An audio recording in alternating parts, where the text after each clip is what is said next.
Coming up right now, U.S. Custom agents make a startling discovery as a traveler returns with quite a stink in her bag. Also coming up, how FEMA just landed 3 Amish men in hot water. Why the trio were outed and ultimately shunned from their community. And a little bit later, forget the kids. The Stones have other plans for their fortune, who they plan to leave their rock and roll dollars to once they pass away. Daily Flash starts right now. Get ready for trending news and entertainment. This is Daily Flash with your hosts, Andrea Jackson and Mitch English. The fun starts right now. This is Daily Flash.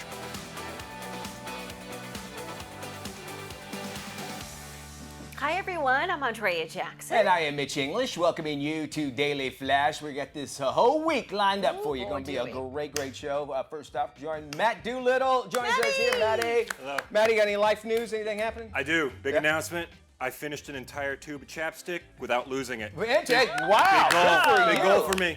Is that a Guinness World Record? It's very entry? close to it. We have the paper sent off, so we'll see that. Also, some big news, especially to one of our affiliates here at Daily Flash. Big congratulations going out to our friends at WVVH TV, Greg and Eric Shamizi. Yes, they actually have a proclamation that was given to them for all their contributions for the Suffolk County community, and a big deal for them up there. They do so much for them. You've been up there into that area. They do a Hampton Classic Horse Show up there, and they are one of the sponsors. They cover it for the locals there, that they can watch it on the local station WVVH. So very cool. We need to get you back up there too. I know you love your horses. All right, let's jump into what's happening in the world. Custom officials in Minnesota have seized a box, and I'm saying this right now. I'm glad you have to read this one. I'm saying this to the world. I never thought I would. Seized a box of giraffe crap from a traveler who arrived from the St. Paul International Airport. Just flew in from Kenya. Now, agents said the Iowa resident was selected for inspection by agricultural officials. This wasn't the actual giraffe. This is not the actual. We don't know for sure, but we don't think it's the actual giraffe. We don't think it is, So she gets into Mary. There it is, folks. It is. Apparently they eat shells too, shellfish maybe, that's what they did. Anyway, the passenger had declared the giraffe feces, the doo-doo feces from a giraffe. Jeffrey's all like, man, I gotta go doo-doo. Yeah, well, I wanna make a necklace out of it, is what the lady said. She was gonna take the giraffe poop back to her home and make giraffe necklaces out of the crap. Now she said, listen, I'm cool with this because I've done it with moose feces before as well to make jewelry out of it. Custom agents seized the box. Contents were destroyed. Just as a note, you might want to grab your pen and paper. Any feces brought into the United States by an overseas traveler requires a service permit from a veterinarian. How much do we need in this world? And how do you wear giraffe crap necklace? Very carefully? Very carefully. You have to have a long neck. I mean, do you wear it while you're petting them? Like, is that a whole thing? Like, Yes, well, it makes sense, giraffe, because they're neck. It would wear it where down do at they the bottom start? of their neck, but their head's way up here. how do you? Where does that idea come from? You know, it would be a great idea. She made a necklace out of moose Out of feces, moose. And you're so like, she was inspired. I can do this out of giraffe crap, too. She's got a complete collection of... I got a whole cat box at home. She wants to make one out of a cat. Here's the thing. That's what she admitted to. Yeah. And she saw nothing wrong with That was it. like, well, I've made one with moose poop before. A former member of the Amish community just revealed what got him and 2 others kicked out of their own community. Take a look. Over the years, there's been quite a few Amish men that reached out and wanted phones, so whenever they request to have a phone, I'll do everything I can to try to get them a phone. Not always can I do so, but in some circumstances, I have been able to get them a phone. Now, 3 of them replied back to me today and said, hey, I'm going to have to lay low for a while. I just got shunned. And I said, how'd that happen? They said, hey, that emergency alert that went off? Yeah, we had our phones on vibrate, and it still went off. Oh boy, well, every U.S. smartphone, television, and radio received an alert as part of a worldwide test for an emergency test alert system. Amish beliefs and traditions prohibit modern technology and encourage a different, more simple kind of life. FEMA and the FCC conducted the drill, which sent a loud beep and a code to smartphones across the globe. They were outed, as well as another group of interesting individuals. Which I think is great. They, and you know, when you're in prison or jail or whatever, you don't hear what's happening so much on the news that this was going to happen. Well, you know, even if you had it on mute, it would go off. Now, you had to have your phone turned off if you did not want this to happen. Well, apparently in jail, same exact thing happened. You know, you're sitting next to, you know, number 48345, and you hear, what's that coming from your What the? Excuse you. So anyone with a cell phone in prison was outed. Yeah, as well. that too. And it's sad because you think, like, the Amish thinking, well, hey, no one's going to Nobody know knows. it's here. And they didn't know that it was going to go off. I think it's a great idea. But we were also talking about, they had a press conference at the White House Yeah. at the exact same time, It too. took- Right in the like, middle what- of it. Yeah, what, did you not get the memo? Because you're the ones who sent it out. They're the one, yeah, exactly. One department has to speak to another, and not the case at all. And they're in the communications And business. then the worst, right? Mick Jagger, our boy from the Rolling Stones, he's getting pretty candid about the Rolling Stones legacy. The Satisfaction singer, who is set to release a new album this month, said that while the group has no plans to sell their post-1971 catalog, they do have some ideas about what to do with it in the future. The 80-year-old rock legend said they could give $500 million to their heirs, but he says their kids, they don't need the money, so he suggests the money go to charity. In the meantime, he and fellow bandmates Keith Richards and Ronnie Wood are adding another album to their collection with the upcoming release of Hackney Diamonds, which is the band's first album of original music in 18 years. The band recorded the new tracks in just 4 weeks. Interesting way they premiered it too. They said a glass store advertisement and in their area, and it had like, you'll get great satisfaction by using us, and so it had all these clues in it that this new album was coming out. But back to the original story here, saying should they deserve it, or is it something? He said, my kids, they don't need the money, which Yeah. is nice to see because you apparently did something with kids. You don't need your money. Yeah. But it's almost like sometimes people feel like, well, once I'll get this cash after Dad dies. Yeah, of course. Well, and you think about the charities that must be lining up. Oh, and no they're kidding. thinking, billions of dollars at stake from a Rolling Stones catalog. How can I cash in? And you think, well, look, the AARP is like, listen, we're Yeah. good friends. We've had you as a member. You for a are while. 80. You're 80. Yeah, Keith Richards is still alive. He said you're gonna be on Stern, right? Yeah, Keith Richards is going to make his first appearance. I think it's his first appearance on Howard in next week. And I mean, they're still kicking and running around doing interviews. And Is he gonna have his translator with him as well? I hope so. Mumble mouth. Well, Well, speaking of music, Drake has just announced he is taking a break from the spotlight to focus on a personal matter. On a recent episode of his Sirius XM show, Table for One, Drake said he needs to focus on his own health. He said it's nothing serious, but he's been having stomach issues for years. So he's decided to lock the door to the studio for a while and focus on his own health and well-being. That's good. The news comes after the rapper featured his 5-year-old son Adonis in a new music video. The Next Generation alum shares his son with French artist Sophie Brousseau. In February, the father-son duo did a joint interview for Barstool Sports. And also making it okay, ladies, you can come out with hair curlers in your hair too. It's fine. Drake trendy. said it's fine. I think that's actually really good. Yeah. He's able to do that. He has enough money where he can say, I'm going to step away. But it's unfortunate that not everybody can do that. Yeah. Some people have to go through all these sorts. I'm not, knocking him or anything like that. But it just goes to show you how important it is for that mental health to stay healthy. Well, we talked about Idris Elba doing the same thing, yeah. kind of taking a break from Hollywood. So maybe this will motivate more people to kind of think, hey, maybe I should prioritize my own personal health and well-being. And make sure they use it in the right way, and which I'm certainly Yeah. sure that something like that would happen altogether. So that's good. And Matt, I've been trying to have you take a break, and you just won't leave. I mean, I work 24/7, Mitch. I sleep I sleep under this desk, was under just this like, tiny desk. Matt, just get away is what I'm trying to do. I can't get the guy to leave. You can't You have catch me it. at your house every other night. I know, but I'm secretly drugging you so that you fall asleep. That's and then- secretly pretty blunt to me. All right, it is pretty blunt. That's true. Which, by the way, it's Beer Wednesday this week. Yeah, I know. Okay, so it's your fault. All right, a 24-hour search for an escaped pet monkey in Indianapolis finally came to an end. Oh, thank Yeah. But not before the cute little primate chugged a stolen beer. That's what happens with this one. Broke into a vacant house and caused some injuries. The monkey's name, Momo. Momo. Momo, which is what I call you, Maddie. Momo. Is actually finally caught by his owner's brother after the monkey broke into a home under construction. This is some video of it. Officials were hot on his tail and quickly shut the doors, forcing Momo into a bathroom where he was ultimately cornered. He almost walks like a cat, something like that. It's like a goat. Isn't that neat? Experts say Momo is a breed of primate that can move up to 34 miles per hour. After he was captured, the monkey was eventually turned over to the Indianapolis Zoo. It's going to stay there for now. Momo's owner was issued a citation. No word whether or not Momo will actually return to live to his owner. But here's the thing. This is not the first time he's actually got out. Back in July, he had to put out on Facebook saying, hey, my monkey's loose.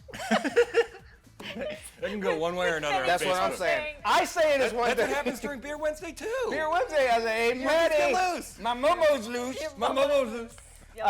But the good news is that he's safe, and that's all that matters. Good old Momo. A Momo alert. A Momo alert was put out. Hide your beer. Momo's on the loose. We have got some more Daily Flash set up for you. You don't want to miss out on any of this stuff. We're going to head. I have all kinds of trending news and entertainment. You go anywhere, you miss out on it. Where at? Daily Flash. Yeah. Be right here when we return. Don't you go anywhere. Welcome back to Daily Flash. So, Mitch, do you remember life before Facebook? Yeah, 100%. I do. Yes. Very vividly. How do you think things have changed since? I think our life is out there now, and we only show the good parts. Yeah. You know, and so when I see something now, I look like, oh, that's just the good parts. We're not seeing the arguments and that sort of thing. Yeah, you don't see The bad parts. the ugly stuff underneath. Right. What would you do if you were banned from Facebook? Ooh, well, okay. That's Yeah. something to think about for sure. It is. Well, joining us to talk about life after the book and its effects in mental health is Business Insider's Leah Borsky. Hey. Leah, welcome. Hi, thank you for having me. So first, let's get to this. How did you get banned from Facebook? Honestly, I don't know. I just tried to log into my account as normal and couldn't get in. And I was really confused at first. And then I got an email from them saying that my account had done something that was against Facebook rules. I still don't know what it was. I think actually that it was hacked. Okay, it makes a lot of sense. You know, a lot of people, they call it the Facebook jail when they go do that. But what was your initial reaction to when it happened? You're boggling your mind, trying to figure out what you said? Or were you able to even go back and review what you had written, maybe to think? No, I mean, I knew I hadn't done anything against the rules because I just don't. But I couldn't get into my account. And so I was contacting my family and friends to see if they could see my account, and it had just disappeared. Okay. So when the final decision came down, how did you respond? Well, so they sent me a link in the email that I could click to resolve the issue, and that got me nowhere. And so after about 2 weeks of trying that and searching for other ways to get in there, I finally just decided that maybe Facebook wasn't the place for me to be anymore. Okay, so that took you to this part of your journey, which is what we're here to discuss about. Either whatever way, if you voluntarily go off, maybe Facebook says you don't need to be on our community, that sort of thing, or something, just somebody hacked it. It got you to this point. How did it affect your mental health from maybe when you were on to afterwards? Yeah, so I didn't really notice a change right away, except that I felt kind of panicked because it was just, such a normal part of my everyday, and suddenly it was gone, and it was kind of outside of my control. Sure. And I feel like the control part really kind of freaked me out at first. And then after I had some time away, I started to realize how much being on there so consistently was infiltrating my brain every day. Okay, I can imagine that. You work for Business Insider, but it seems like our business, what we have to do, we have to kind of monitor what's going on Facebook because that's what people are talking about. Did the fact that did it take anything away from your job? And if so, did that affect your mental health? Because you're now it's going to be harder for me to do this? Or is it oh, wait, we used to do this before Facebook in the first place? Yeah, so it was kind of like a relearning curve, I guess. Yeah. At first, I was oh my gosh, how am I going to do this stuff? And then had to slow down and figure out, okay, there's other ways to do this. Facebook is not the only thing out there. And so just reassessing my options and getting out there and doing it a different way. How important are social media breaks when it comes to mental health, now that you've had this time to reflect and kind of go without it? I would say so important. As I mentioned in the article, I've taken, a couple day digital breaks before, and I thought that was enough. And I realized with this that it's totally not. I feel like probably a minimum of a week, just to clear out our heads and have the space to not be stuck in that groupthink thing that happens on Facebook. Well, let's talk about a little bit social media by the numbers. We're going to go through some here that you kind of had figured this out too. And they said that the numbers, well, they just don't lie when it comes to social media. First off, they're saying about how many Americans are actually using social media, and they say that more than half of Americans that their social media is actually used has intensified their feelings of anxiety, depression, and even loneliness as well. That's interesting, and that's by the Reboot Foundation as well. Why is that the case, though? I mean, what are you seeing from your discovery of all this? In my experience, I feel like just that constant feeling like you're always on, even when you're not. So I realized afterwards that my brain was always thinking about that, even when I wasn't on Facebook, even when I wasn't engaging there. It was just kind of this background hum in my brain at all times. And I think that was the biggest aha to me about my use of social media and how it was affecting my mind. What about teens who spend more than 3 hours per day on social media? They are more likely to develop mental health issues, according to recent studies. Your reaction to this, and why can't we just unplug and turn it off? Oh boy. Well, I think that more than 3 hours a day for anyone is not healthy, but I think especially for kids, adolescents, because their brains are still developing, and this social media is affecting how that works. And I think that is why they feel the anxiety and the loneliness. It's like you're constantly in touch with people, but it's not real connection. Yeah. And I think that's where the loneliness is happening. It's very synthetic, and to a point where it's like if you need it, just like a drug would be, you would go to it all the time. And this morning, my wife and I, we were talking about picking up the phone. First thing you do. We don't do it as often anymore. Leah, thank you so much for joining us. Here's the thing: we can't tell anybody where to join you on social media, but I think that's a good thing. So check out businessinsider.com. You'll find more information about the life after Facebook as well, and all the details are there. Really cool, interesting stuff. You wonder if you could do it, and I think it's just a matter of somebody making you do it. You can get out of it. Thank you so much for joining us. We have more Daily Flash coming up after this.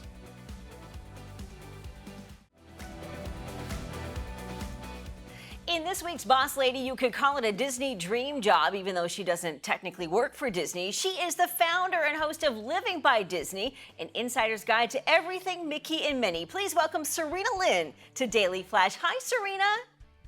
Hi, Andrea. Thanks so much for having me. So let's start with your story. What inspired you to start a blog and a podcast? Oh gosh, I started it just after I moved to Orlando and just sort of started talking about Disney fan moves next door to Disney World. What does that look like? And it happened super organically, just realizing there was such a need for good information. As you probably know, visiting Disney World now has like a huge learning curve, and there's a lot of information that you need to have in order to have the most use out of your time and money. And so I just started sharing that information and realizing, wow, this is really helping people. And I just obviously love to talk about Disney. I'm a Disney fan. So it just sort of happened like that. And it's grown into a full-fledged business over the years. It's terrific the way it's all sort of happened organically for you. You've always been a Disney fan since you can remember? Pretty much, yeah. I think I've always been a person that's interested in so many things, but that's like the one thing that has been consistent is my love of Disney and theme parks in general, but specifically Disney World. That's where we vacationed so often. We were that family that was like, going to Disney again. We were those people. Did you live in Florida before, or did you move from a different state?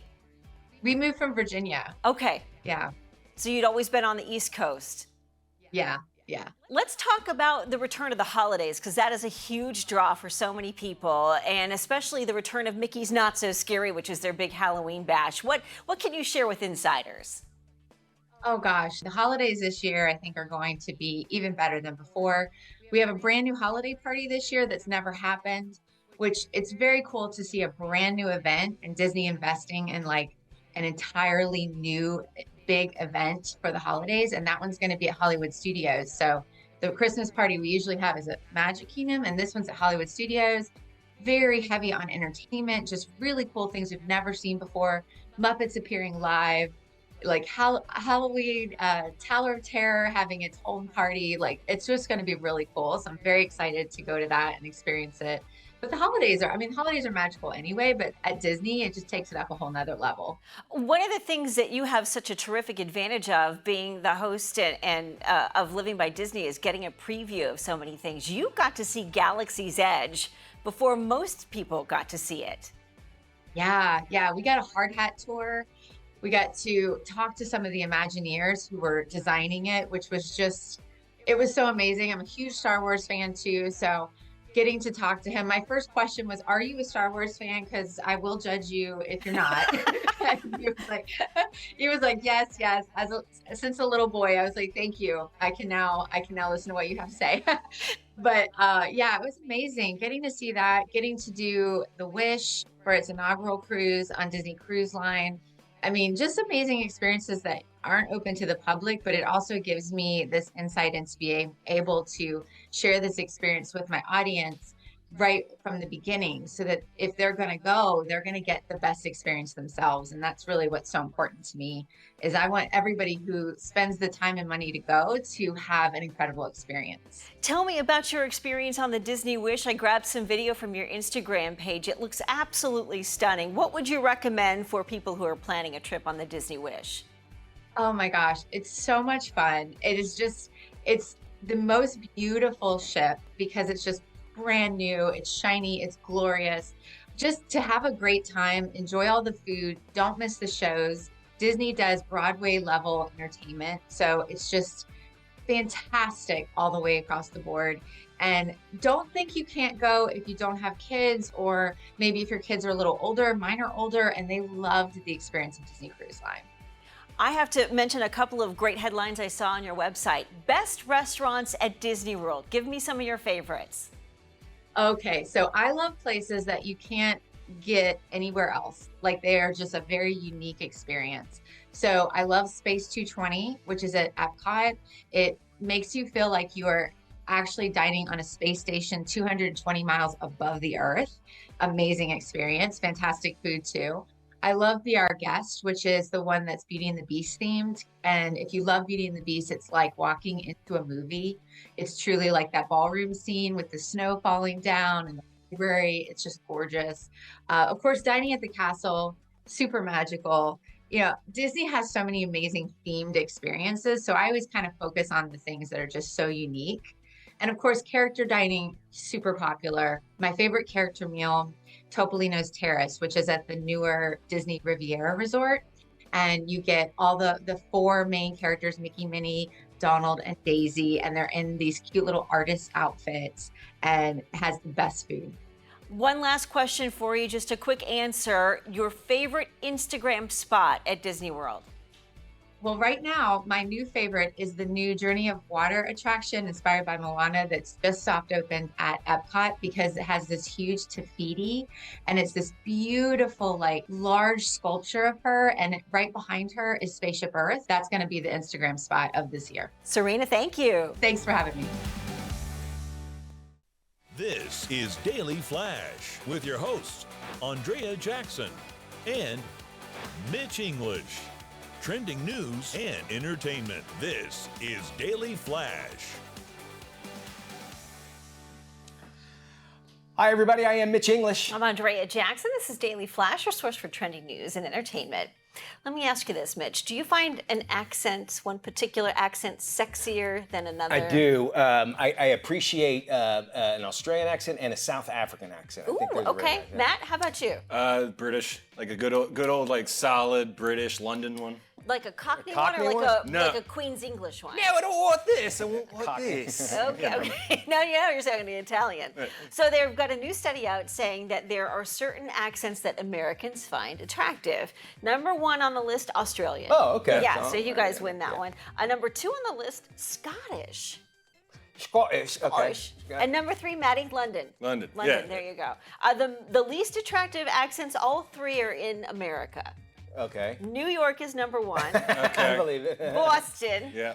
and American Midwestern. I love Boston folks when they're all together. Oh, my God, they're it's the the best best. ever. I mean, sit there and just listen to them. Especially after a couple of beers and at a football game. And I think they know that too. I think, what is it? One of the brewing companies, Sam Adams, I think it is. They even make fun of it, and where they're walking through the Boston neighborhood, you know, and all talking that way. I think it's great. It's the best. You know, somebody's from Boston. Yeah. And this is what cracks me up. People come down to Florida and go, "You got such a great accent." I'm like, "No, you live here. This is how we talk. You are the one with the accent." I always remind people of that.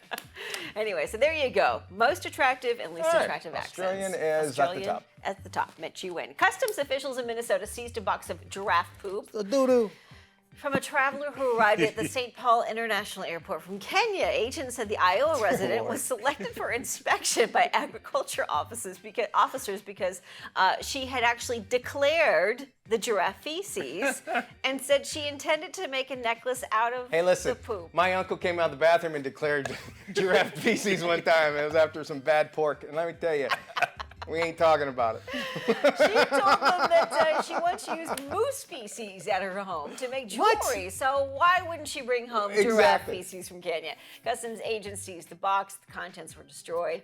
Now, if you need to be told this, I'm not sure where your head's at, but any feces brought to the U.S. must be cleared with proper paperwork by a veterinarian. Yeah, a reminder. She's just banned from every zoo in America. Like, you can't come into Animal Kingdom. Stay away. Stay away from the giraffes. Well, here's the thing. Like, even if you get an apple, you can't take an apple into the United States. What would make you think you could take giraffe feces from Kenya? You know, Lord knows they're eating more than apples. You know, what comes on the other end? That's crazy. Y'all remember that EAS test that we had a few weeks ago? Yeah. Right. Well, apparently a former member of the Amish community just revealed that he and 2 others got kicked out of their community because they had a cell phone. Here's what happened. Oh, boy. Over the years, there's been quite a few Amish men that reached out and wanted phones, so whenever they request to have a phone, I'll do everything I can to try to get them a phone. Not always can I do so, but in some circumstances, I have been able to get them a phone. Now, 3 of them replied back to me today and said, "Hey, I'm going to have to lay low for a while. I just got shunned." And I said, "How'd that happen?" They said, "Hey, that emergency alert that went off? Yeah, we had our phones on vibrate, and it still went off." He did keep to his roots with Mr. Yoder Toter there with his beard, just shaved it a little bit closer to his face. Every U.S. smartphone, television, and even radio received that alert as part of the worldwide test for an emergency alert system. Now, Amish beliefs that in their traditions actually prohibit modern technology, also encourage a different, more simple kind of life. So when they all went off, everybody's like, "What's that, brother?" "I don't know, Jeremiah. That's my cell phone." Anyway, FEMA and FCC conducted that drill. Loud beep. It made a noise. Well, you heard it, right? If you have a cell phone, unless you had it turned off, you had it go off the other day. Yeah, and if you were a prisoner with an illegal cell phone, you were found out when this whole thing went off. I think that's great. Yeah, because they said they found thousands in jails everywhere because of it, and that's a big deal for the prisoners. They're like, that's the only communication. In prison, did their guts start going off? Because that's where they had it hidden? Yeah, that's what I'm saying. Is that where the alert went? Yeah. We're going through security and something went off. What is that? Bad fish. Really bad fish. All right. Hey, we're going to find out what's trending in the world with our girl, Jessica Reyes. She's coming up around the corner. Also, we got some other good stuff, including real estate. Celebrity real estate. We're going to go cool. shopping, Mitch. All right. What do you think? I think so. I got a couple $100. I might be able to get at least a look at this house. At least, We'll maybe. see. Or a cup of coffee. Hey everybody, welcome back to Daily Flash. Here's our Daily Flash Latino host, Jessica Reyes, with her take on what's trending.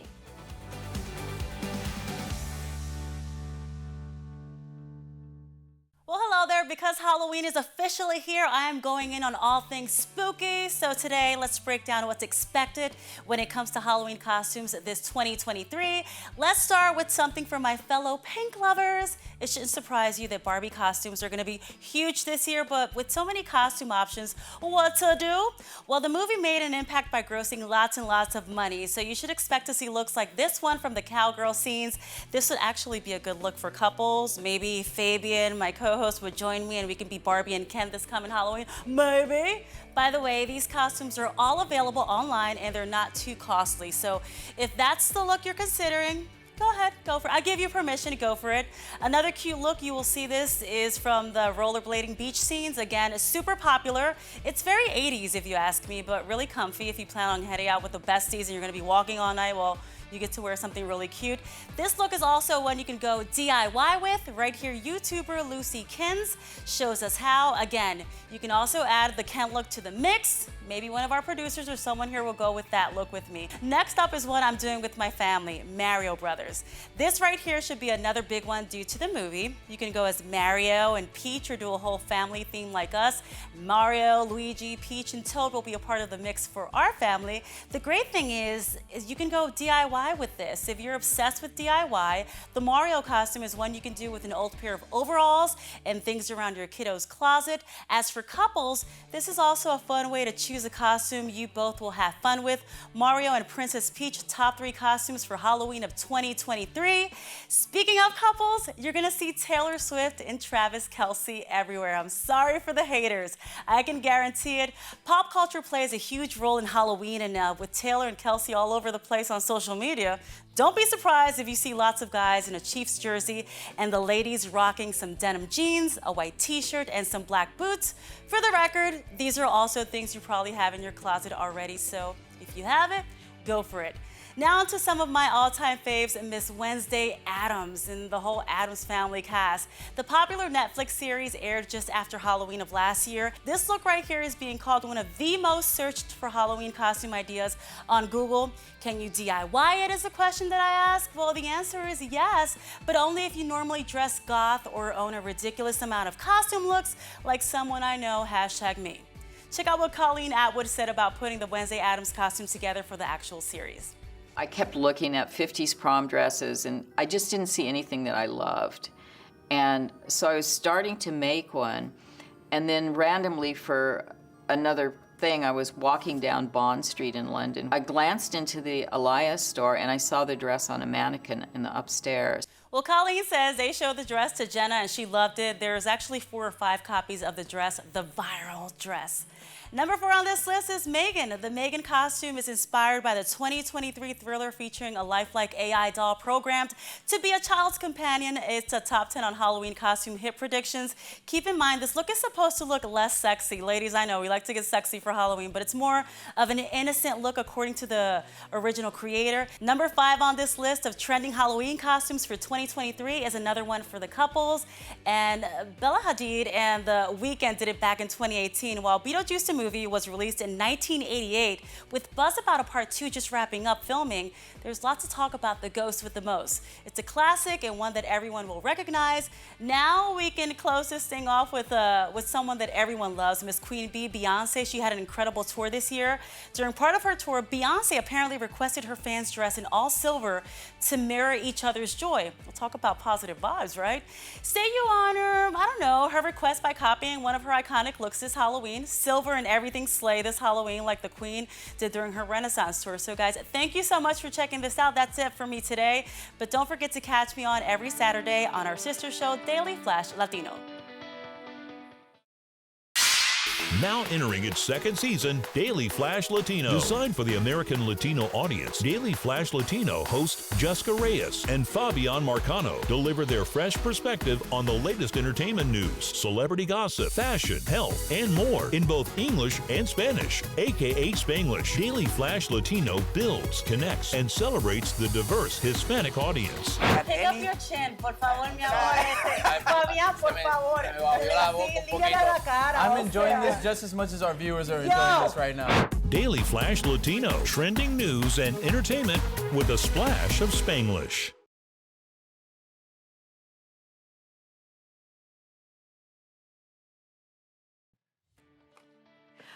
Welcome back to Daily Flash. I'm Andrea Jackson. Today's Get Flash features another viewer question. They want to know if they are in the wrong for telling their mom they want nothing to do with their stepbrother. all right. Okay, here's what we know. They write, my mother cheated on my dad, had a baby with another man. She also doesn't like the fact that I'm gay and didn't want anything to do with me for years. Now she wants to reconnect and introduce me to my stepbrother. Oh, and she still doesn't agree with my lifestyle, but says she will make an exception just for me. Co-host Matt Doolittle, Mitch English joining us in on this Get Flashed segment. So the question is, what should I do? Now let me mention, guys, I've got this buzzer. Yeah. You'll each have 15 seconds to respond. A lot of power. Once you hear the buzzer, We're that's done. it. I'm cutting you off. Okay. All right, Maddie, we're going to start with you. 15. 50. I think that she's got the right to completely disconnect. She doesn't know these people. If they're not willing to accept her in the first place for her lifestyle, I think that she needs to just keep it separate, maybe just speak to her mother here and there, but I think that it's only going to get worse and it'll just lead to fighting on holidays, honestly. All right, time's up there. All right, well, interesting shot here. My thoughts on this actually goes this way, is the fact that you only get one family no matter what. In this world of divorces and the way things go, leave this all up to your mom to want to keep together. Now, you know you're going to be missing out on possibly a great relationship with your stepbrother if you do this. And just as you're not, you feel like your mom's not accepting you, you're not accepting your stepbrother. Okay, I'm going to jump in here and say, look, you can't choose your family, right? You're born into it. So if you don't like your family and they don't like you, then maybe it's time you go separate ways and you just deal with your own situation. However, you've got to face the facts that you could have some regrets later on in the event that your mom passes away or something happens with your family. Are you able to put those grudges aside? If you're not, then I say you got to cut bait. All right, okay, time's up. But, you know, and you think about this is that, again, it sounds like you only get that one chance to be able to do this sort of thing. And it's unfortunate that this kind of thing happened, but it is your prerogative. If you find that your mental health is not going to be enhanced or at least just pretty much the same, then okay, stay away from it. Meaning you can just say, hey, look, but it's going to be saying more about you, that you don't want anything to do with somebody that it sounds like wants to be in your life. So keep that in mind as well.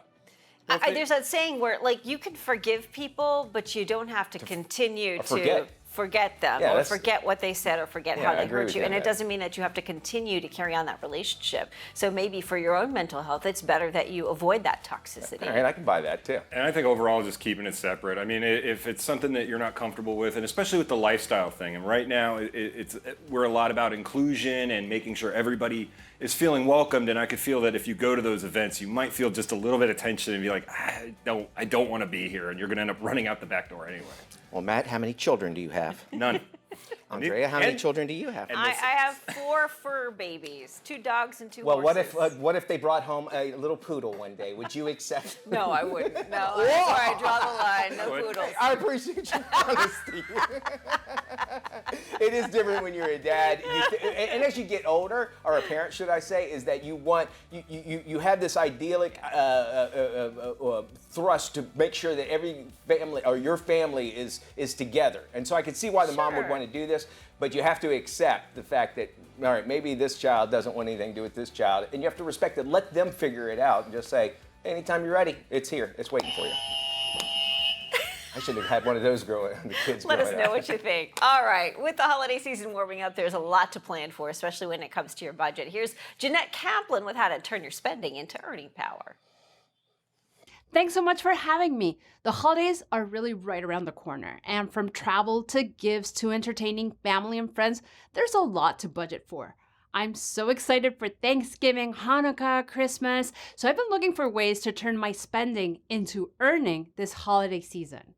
Take advantage of the great benefits that cashback credit cards like Chase Freedom Flex can offer you, whether you're grocery shopping because you're in charge of cooking for the holiday festivities or fueling up before a long road trip to see family. And by using your credit card throughout the year on everyday purchases, you'll always earn as you spend. Other ways that you can use your cashback this holiday season include flying in a grandparent as a surprise on Thanksgiving, or helping to offset the cost of hosting relatives during the holidays. And don't forget that in addition to cashback rewards, your credit card may offer benefits like purchase protection or extended warranty protection on gifts you're purchasing for friends and family this holiday season. And beyond the holiday season, make sure you take advantage of all of your credit card rewards and benefits, including earning cashback. It can really help take the sting out of rising costs on everyday essentials from groceries to gas. And if you don't have a rewards card, consider opening a Chase Freedom Unlimited or Freedom Flex cashback credit card. The best part?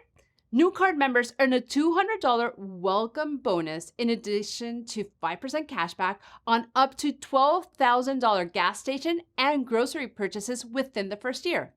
You can visit creditcards.chase.com to learn more on how you can start earning rewards and cashback for the upcoming holiday season. Until next time, happy cashback and rewards redemption season. Do you or someone you know have pain in your joints or stiffness when doing daily activities? Well, these symptoms may be related to a common condition called osteoarthritis. Here's physical therapist Dr. Sherry Betts with ways to help you move with more comfort. Osteoarthritis is a common condition that results in degeneration or wear and tear of the cartilage or cushion between the bones. It often affects the hips, the knees, the hands, and the feet. Common symptoms are pain in the joint, stiffness in the joint, and crepitus or crackling or creaking noises in the joint. If you're experiencing these limitations, physical therapy can be a great help. A physical therapist will provide a comprehensive physical assessment from head to toe, looking at your gait, your posture, your range of motion, the way you put weight on your feet. We know that 12.4 million people over age 65 have knee osteoarthritis, and people often elect to receive multiple steroid injections. And in fact, there's a new report published by the American Physical Therapy Association that compared physical therapy to steroid injections and found that for knee osteoarthritis, physical therapy was actually more effective. Go to choosept.com for more information. Hey, we want to remind you to check out our website. Hey, you can pause the TV right now and just scan that QR code. dailyflashshow.com. Subscribe. That is your assignment. Assign that to your things to do today. dailyflashshow.com.